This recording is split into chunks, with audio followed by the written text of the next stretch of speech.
comment suivre l'évolution d'une transformation chimique au cours du temps?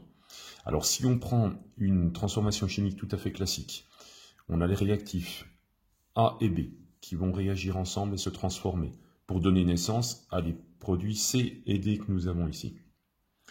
Plusieurs techniques peuvent être utilisées pour suivre une transformation chimique. Tout d'abord, première possibilité, si parmi les espèces A, B, C ou D, eh bien, on a présence d'un ion ou de plusieurs ions, on va pouvoir suivre la conductivité de la solution.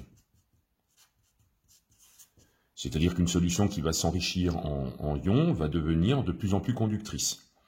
Donc le suivi de la conductivité sigma de la solution offre une possibilité de suivi de l'évolution de ces transformations chimiques. Autre possibilité, les espèces A, B, C ou D, parmi ces espèces-là, une espèce est colorée. Le fait qu'une espèce soit colorée va autoriser le suivi d'une autre grandeur physique qui serait par exemple l'absorbance A ou la transmittance T de la solution. Donc en suivant l'absorbance au cours du temps ou la transmittance de la solution au cours du temps, on va pouvoir suivre l'évolution de cette transformation chimique. Autre possibilité, si parmi les produits C et D, l'un de ces produits est un gaz, en travaillant dans une enceinte fermée, on pourrait suivre l'évolution d'une grandeur qui est la pression, à l'aide d'un pressiomètre. Donc la mesure de cette pression permettrait de remonter à des calculs de quantité de matière et ainsi de suivre l'évolution de cette transformation chimique au cours du temps.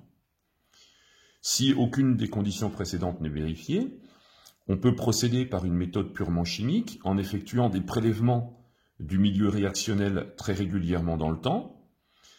Bien sûr, ici, l'idée, c'est d'arriver à stopper la transformation chimique qui se produit à l'intérieur de ces prélèvements.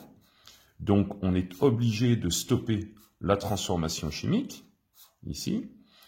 Comment la stopper? On peut utiliser un facteur cinétique qui est la température, en plongeant ces prélèvements dans, par exemple, de l'eau glacée.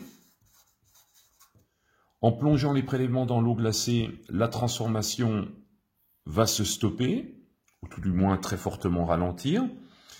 Par contre, après, il va falloir déployer une technique qui serait une technique de titrage, qui permettrait de mesurer la quantité présente, soit de A, soit de B, soit de C, soit de D, à l'intérieur des prélèvements que l'on effectue, et ainsi de suivre l'évolution de la quantité de cette espèce chimique au cours du temps.